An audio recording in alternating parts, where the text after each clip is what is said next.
Welcome to episode 167, a special New Year's Eve edition of the Northern Miner Podcast. My name is Adrian Pocobelli. I am online editor for the Northern Miner, which means I help take care of the website, and I also help take care of social media, and I also help take care of this podcast, and it is a great pleasure. I hope you all had a wonderful Christmas. It's the last day of the decade. 2020 is a day away. It is hours away. And despite all the red flags out there, I am feeling quite optimistic about the 2020s. It's got a nice ring to it, doesn't it? The 20s. And I feel like this century is finally in business. So let's see what happens here.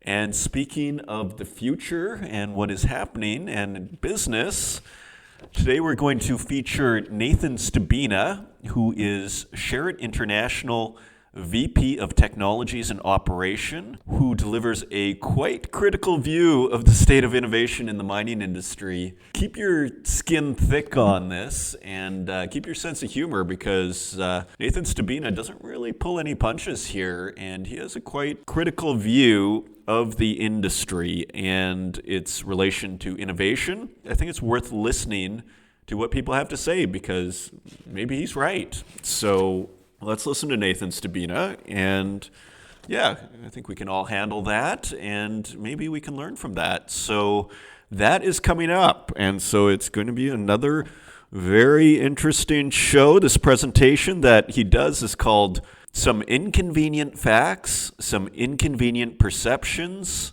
Staying Still is Moving Backwards. And this was recorded at the Progressive Mine Forum in Toronto in October in 2019. You can hear there's laughter during the thing, so it is a fun talk. So enjoy it, and it's going to be interesting to see what happens with the miners in the coming years. You see the stock market has just taken off, and I listen to a lot of financial radio, and it seems like one of the big questions with a lot of advisors and consultants is, do you stick with growth, those high-flying stocks that have led this market higher, or do you turn to value, and you pick up some of those oil and materials stocks? Because a lot of them haven't come along for the ride, or just minimally. You look at oil stocks, they haven't really done too much in the last few years, and people have actually been quite burned by them, as we were mentioning in an earlier episode. So the consensus seems to be to stick with growth, but we shall see. And so that's what we have to look forward to. So the drama will continue. And speaking of drama, the tickets are still available for the Canadian Mining Hall of Fame, and that is coming up. It's in less than 2 weeks. It's on Thursday, January 9th at the Metro Toronto Convention Centre, and there is a reception, and there is a dinner, and there is business attire. So you wear a black tie or a nice suit. And if you want to get a ticket, or you're interested in getting one for your company or for someone you know, or donating to a student, just simply go to mininghalloffame.ca/annual-ceremony. And that is for the 32nd annual dinner and induction ceremony of the Canadian Mining Hall of Fame. And the Northern Miner is a proud founding member of that organization. So you can find us online at northernminer.com. You can find us on Twitter at Northern Miner. You can find us on Instagram at The Northern Miner, and on Facebook, YouTube, and LinkedIn. And turning to the website, we have the most clicked stories of 2019. Trish Saywell, our acting editor-in-chief, has put this together. And so I'm just going to quickly go through what the top stories on the Northern Miner were according to our viewership and according to how many people went to each story. And it's always, it's never what you'd think, but who knows? So here we go. Number one was an interview by Anthony Maluski, and he is the Cobalt 27 Capital chairman, and he interviewed the London Metal Exchange's product development department to discuss the LME's electric vehicle battery materials initiative and the launch of its new cobalt contract. So I guess there is interest in cobalt, is what that tells me. And so that was the number one viewed story on the Northern Miner interview, the LME's new cobalt contract. And each one of these has a link to it, so you can go to each story. Number two was Andre Saint Germain, Jose Vizcarra, named Young Mining Professionals of the Year. So congratulations to them. So I guess they got a lot of play out of that award.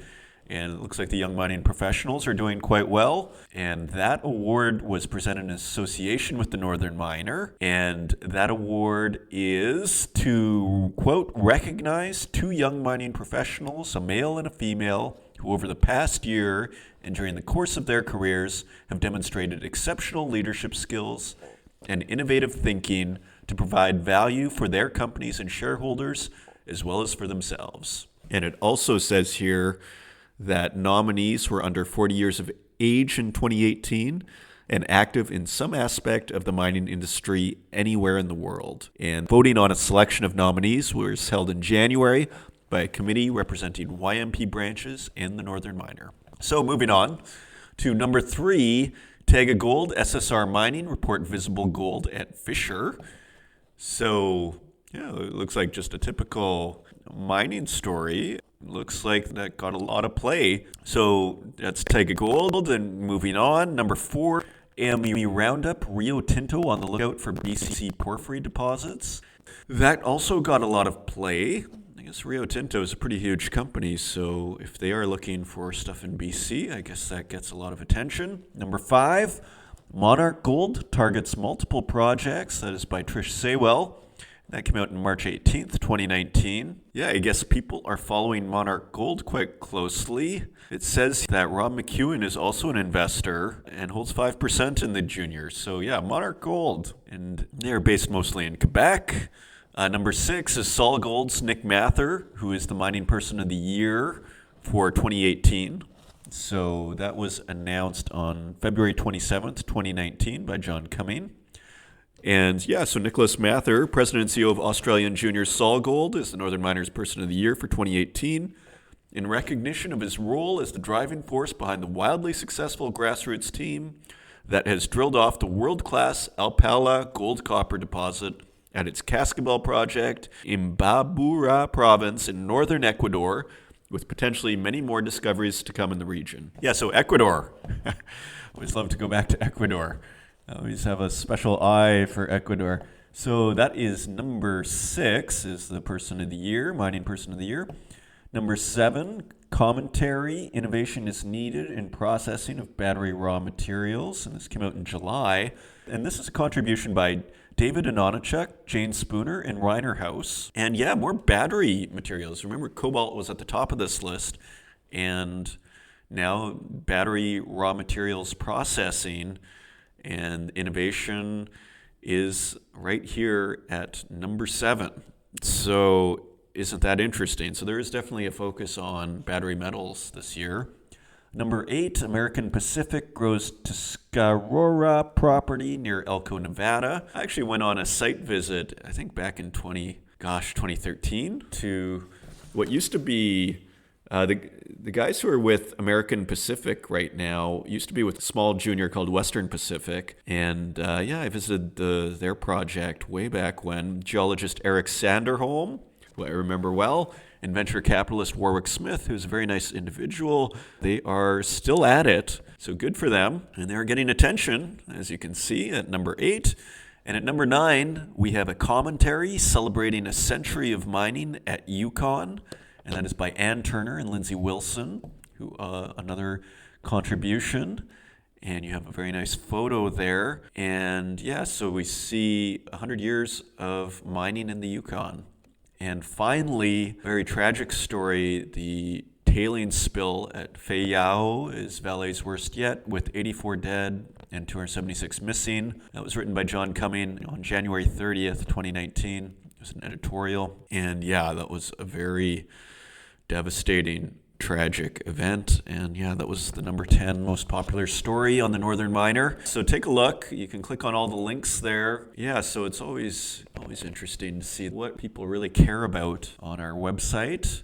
And if we turn to our next story, we have a big snapshot, and this is by Magda Gardner, who is a newer writer. She works for both the Northern Miner and the Canadian Mining Journal. She contributes regularly, and she has quite a big piece here on 8 different projects that are going on in the BC, Yukon, and the Northwest Territories, and she covers American Creek Resources, Garibaldi Resources, and you're going to see a spectacular picture when you open that article of these three guys on a mountain. It's a spectacular image. We've headlined it before.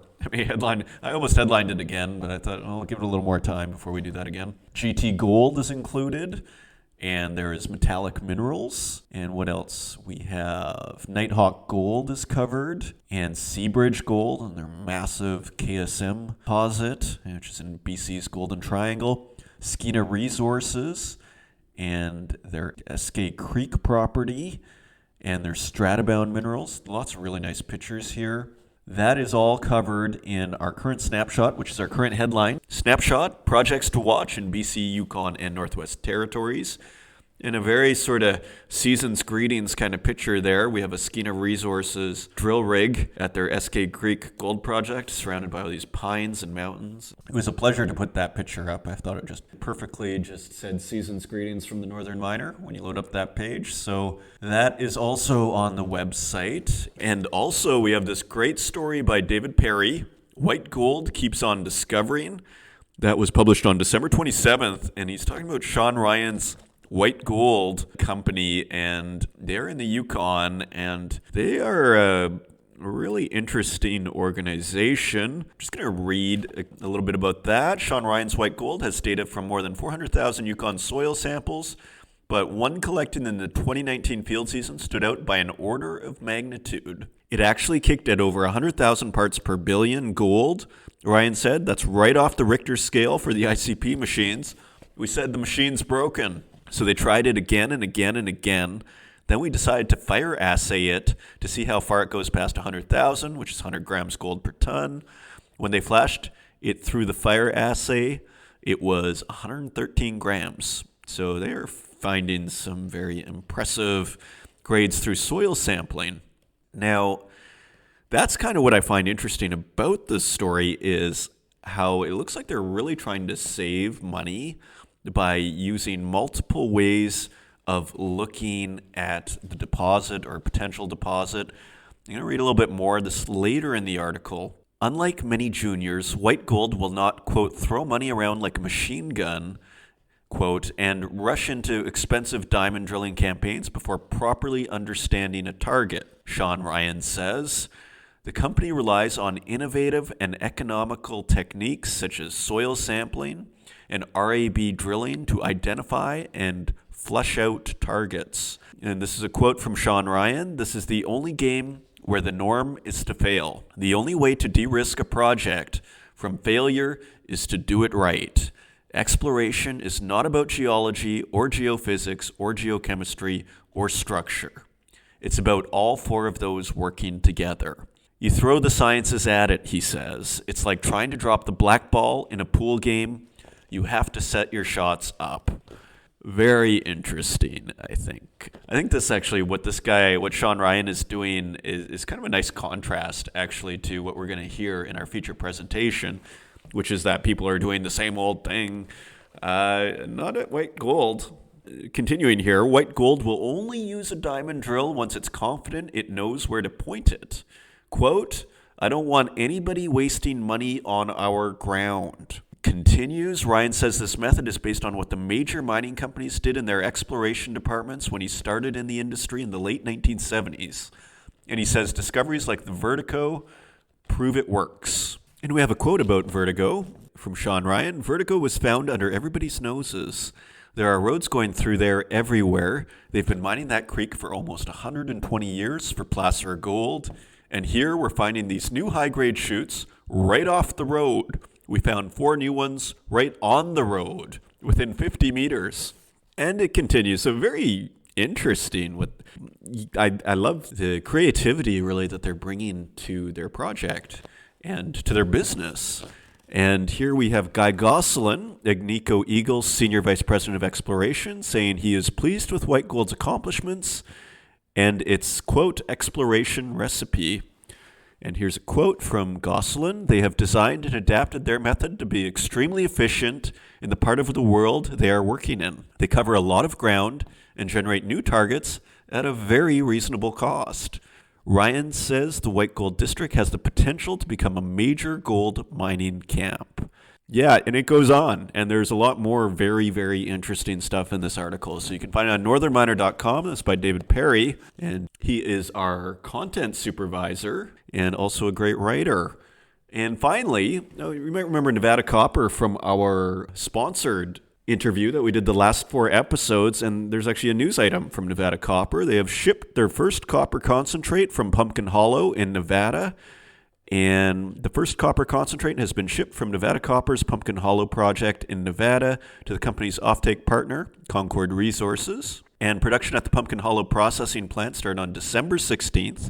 And the company expects the underground mining operation will ramp up to full commercial production in the first half of 2020. And Pumpkin Hollow is the first new copper production in the U.S. in over a decade. A construction decision on the underground mine was made just 16 months ago, and it continues. So there's Nevada Copper. So they're back, but this time it's a news story. So good for them. And with that, let's turn to metal prices.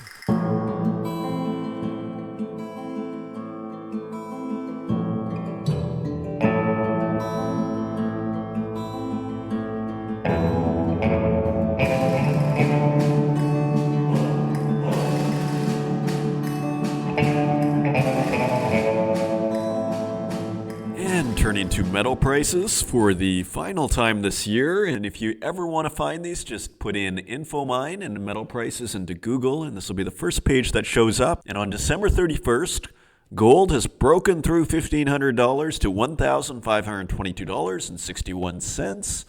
That is approximately $31 higher than last week, and silver is at $18.06 per ounce, which is 46 cents higher than last week's quote. And platinum is at $969.48, which is $30 higher. Palladium is at $1,926.28, and that is about $45 higher than last week's $1,881, but still below the quote from 2 weeks ago that we had at $1,992. So let's see what happens with palladium. It took a breather.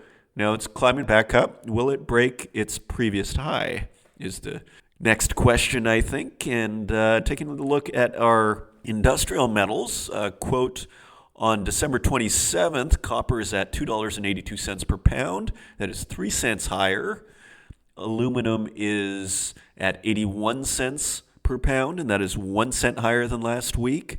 Lead is unchanged at 87 cents. Nickel is at $6.35 per pound, which is 10 cents lower than last week. Tin is at $7.76, which is 7 cents lower than last week. Cobalt is unchanged at $14.74 per pound. Zinc is 2 cents lower at $1.04. And those are your metal prices. And coming up, we have Nathan Stubina, Sherritt International VP of Technologies and Operation, and he delivers his presentation titled Some Inconvenient Facts, Some Inconvenient Perceptions. Staying Still is Moving Backwards, and this was recorded at the 2019 Progressive Mine Forum in Toronto at the Mars Discovery District. And so with that, we will see you on the other side.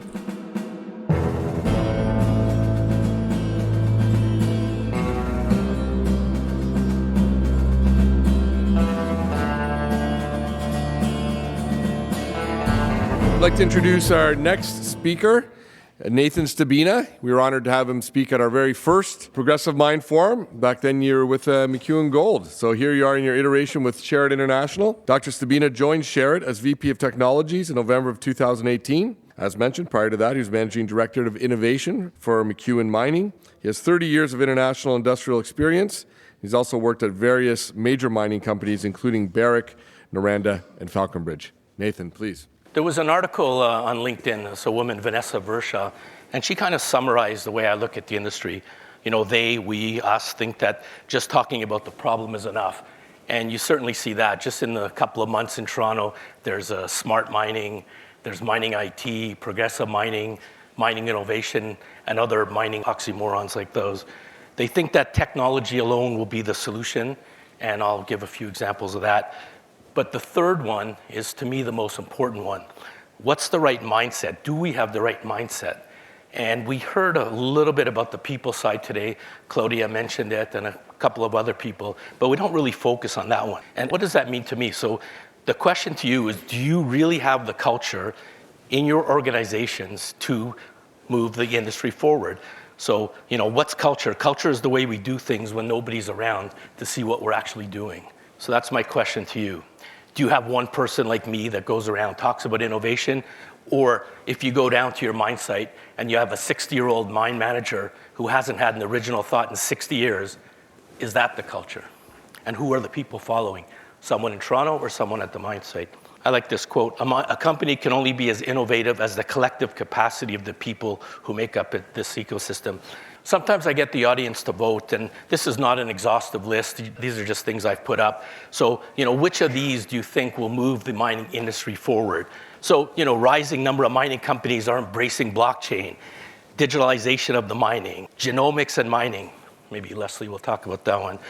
Microbes of mining, machine learning and AI. CIM had a whole issue on digital twins, drones, the way they're changing the mining industry. So, if everyone here was all negative about mining, I could spend an hour or 2 hours talking about all the great things I've seen in mining, because I have examples of every one of these things. I had an inconvenient truth, but innovation is more of a perception. So it's more like an innovation, or what are your perceptions of the industry? How wearables, what will they mean for mining? Nanotechnology. So like I said, for all 13 of these, I'll find something. The Global Mining Standards Group, a unified vision of the future of mining is emerging. And here's projects. Every one of these I've been involved with. Flotation using solid bowling ball size instead of water and bubbles. Sensors on shovels, sensors on conveyor belts, drones, of course. New flotation machines, hyperspectral core sampling, handheld lib analyzers. So you just go into the field, you get 30 elements at once instead of sending an assay wait for 3 months. So these things exist. George had a Kudafani quote. Here's the one I like. Mining is not a good investment. We're 30 years behind. The rest of the world has moved on. So the part in gold there, to be brutally frank, our industry lags the petroleum, manufacturing, and aviation sectors and other more progressive and innovative heavy industries. And there's one from a CMIC paper from like 5 years ago, and it's exactly where we are today. Rather than trying to solve the problems in the traditional manner, it is time to take a fresh approach and look outside the industry. So, we all know this, but, have we really made great progress in the last 5-10 years? I think, again, it was Colville said, the least worst. So this is from George Salamis. And, at least mining is not the worst. Agriculture is the worst. So I show this slide, and then people in agriculture send me videos and slides, and they say, no, we've got weed picking robots. We've got drones that go over the field. Raziel mentioned something like that. We have moisture sensors, which you can use in leach pads, by the way, to tell you when the field should be irrigated and when it shouldn't. So, who's using this in their leach pads? So they're trying to say, well, no, mining is worse than agriculture, but the point is we're kind of low on this scale. If you sell IT, you would be drooling at this slide here. You're saying whatever we have to sell to the mining industry, they need. We talked about millennials. This is the millennials falling off the cliff. So when I started, I started in '87. My first job was at the Falcon Ridge Tech Center. 12%, and this has dropped off to 4% now. I don't know what's the cause, what's the effect. Is it not a sexy industry and we're not attracting the millennials? Or is it the technology that they're not interested in? And at the same time, we tell them, I go to universities and I say, we need creative people. We need people who are digital literate, like my son, he's 21.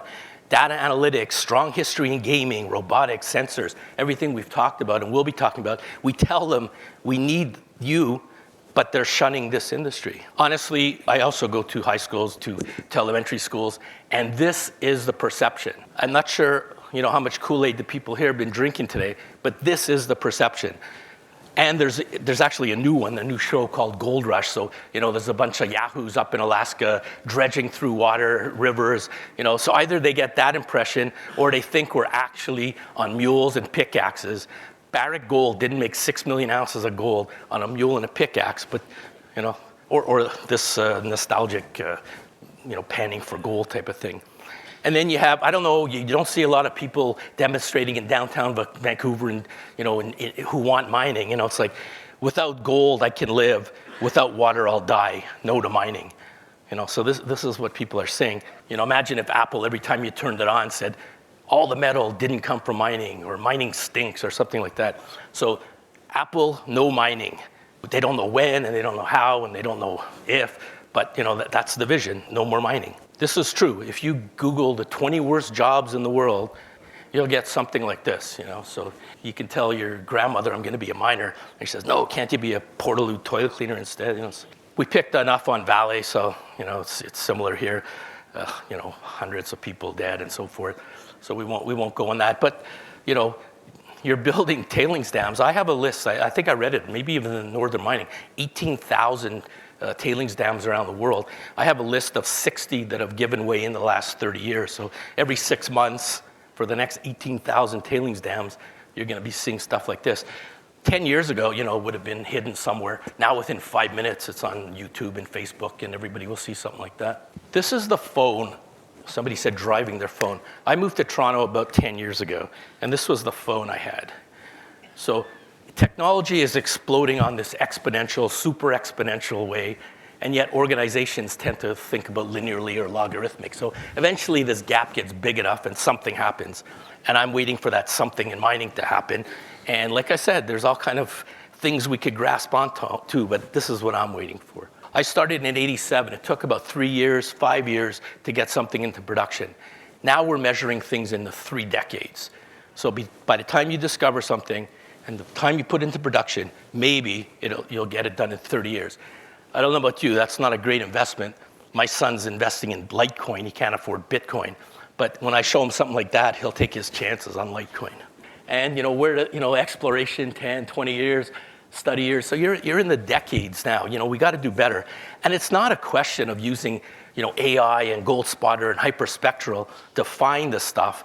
If I flew a plane over New Caledonia or Cuba and I threw a shovel out that plane, I would hit nickel. That's not the problem. Gold's different. The game is trying to find it. But we got to do better on the permitting, the decision-making, the financing, and so forth. So yeah, exploration is part of it, but not the whole story.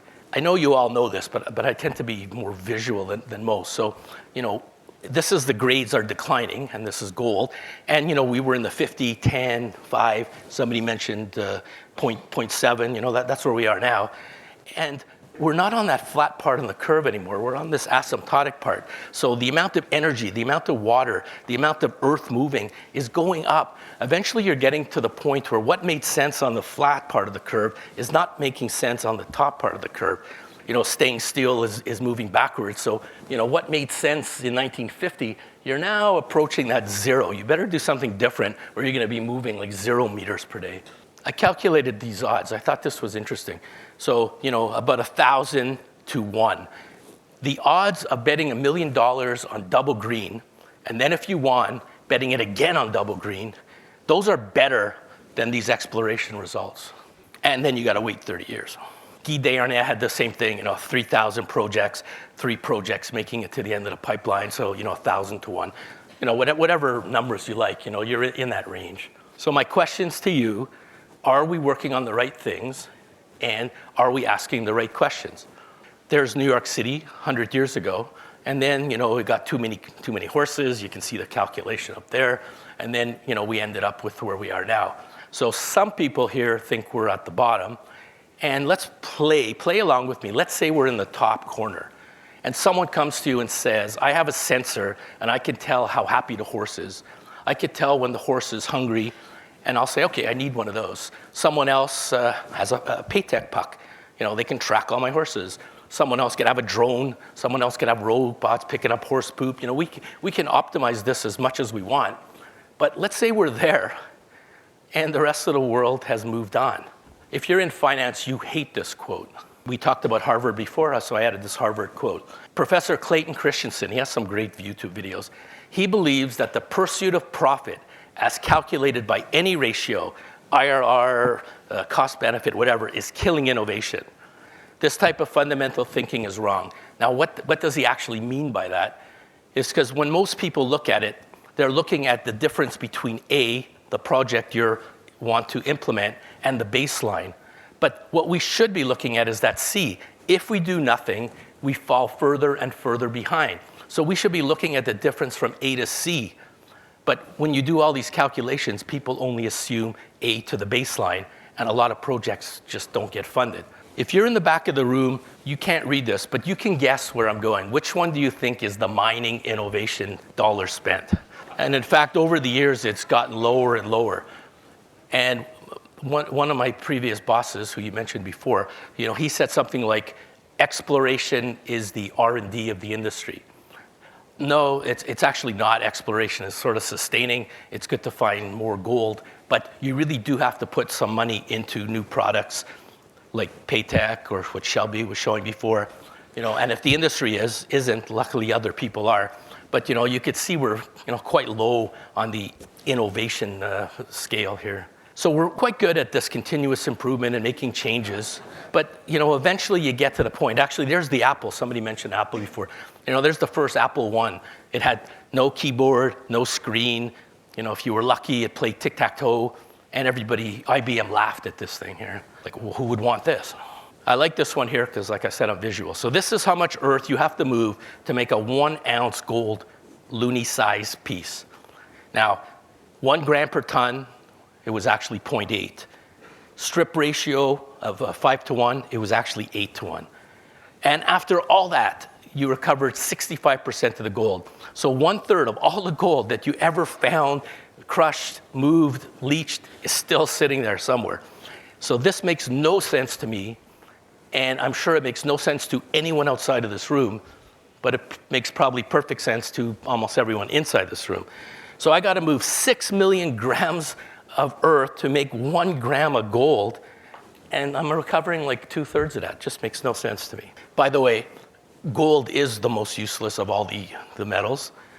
I now work for a nickel company, and I'm glad you had this panel. So nickel cobalt is the future. Gold is pretty useless. But I also worked for Rob McEwen, so I know his opinion on that.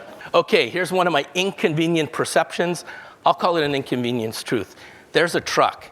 The weight of the truck is about the same as the weight of the ore that it's moving. A diesel engine's about like 1/3 efficient. You have to have a slope design of about 6%. So that's why a truck will go around and around and around the pit for hours, and then has to go around and around the pit, empty, burning fuel, to get back to the bottom of the pit.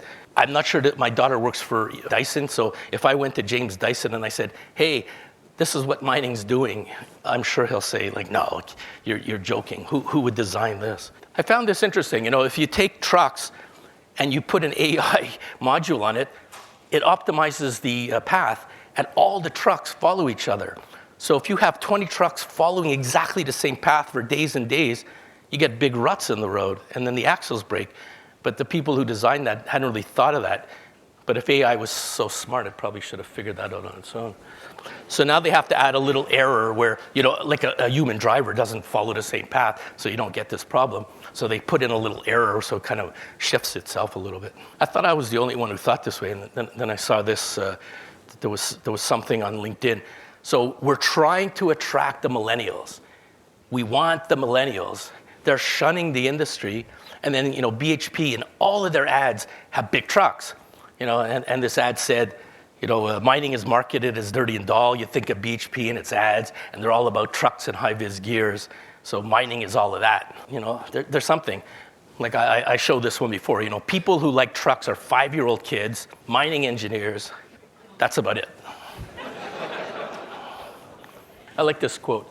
In Sweden, if you ask a union leader, are you afraid of new technology? They'll say, no, I'm afraid of old technology. And I kind of think of a truck as old technology. So please stop asking about trucks. There's Torex's Muckahai. There's Railveyor that was developed by Inco, but now Agnico's taking it. Injection hoisting by Cementation, who I see was a sponsor. Pipelines, conveyor, new trans, ropeways, hovercrafts, airships, dogs with GoPros. I don't care, but look at something. The point of the bottom one is like, if you had only seen a bird fly, you would think that's the only way to fly. And the first people tried to mimic a pigeon. And, we've kind of moved on to that. So where are we? I'm on the Lassonde Advisory Board, and they say, we ask them, the fourth-year students, every year come up with this great innovative design. And every year they come up with the exact same thing, a truck and a ball mill and a flotation cell. And they say, we don't understand why. It's, well, if you have 60-year-old professors teaching 40-year-old technology for 4 years, and then they come up with something that looks like a bird trying to fly, maybe open it up a little bit and, tell them we really do want to be innovative. So, where are we? He said, have a vision of the future. So I don't know what your visions of the future is. Mine's a dog with GoPro, but maybe you have some other one. So where are we? Truck enhancement. Yes, we could put a sensor on the tires and get 1% better tire wear.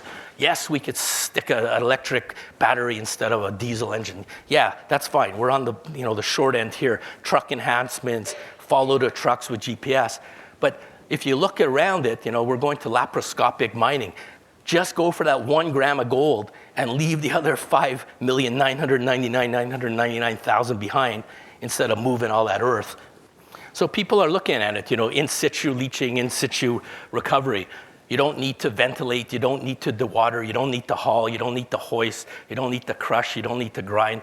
Just go for the gold. I mean, they use it in uranium and they can use it in copper, and people have tested it in gold. I have no idea about other metals, but maybe start looking at it. Others peoples of the future is do pre-concentration underground. Just move, the concentrate up, leave all that waste behind.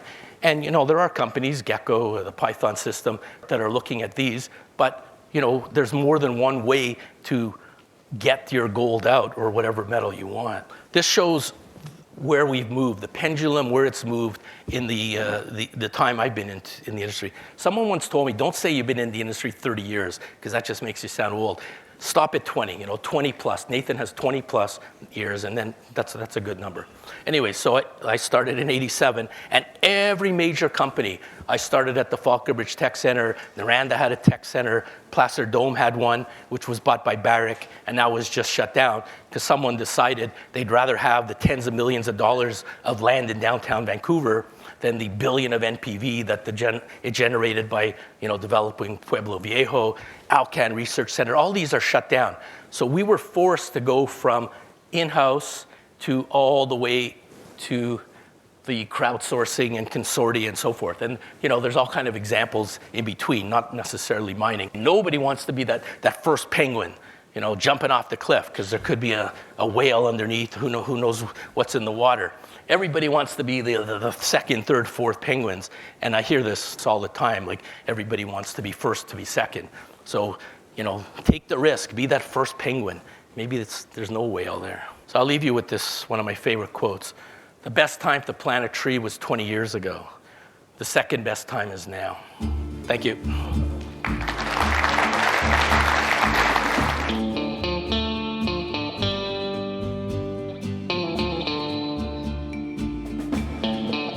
And I would like to thank you once again for joining me on the Northern Miner Podcast on this special New Year's Eve edition. Hope you enjoyed Nathan Stubina's presentation. I thought it was a little unconventional, and that's a good thing and maybe perfect for us to think about as the new year begins. So if you want to help us out, feel free to send this podcast to your friends and leave us a review in the Apple Podcast directory. And until next week, have a happy and safe New Year from all of us at the Northern Miner, and we'll see you then.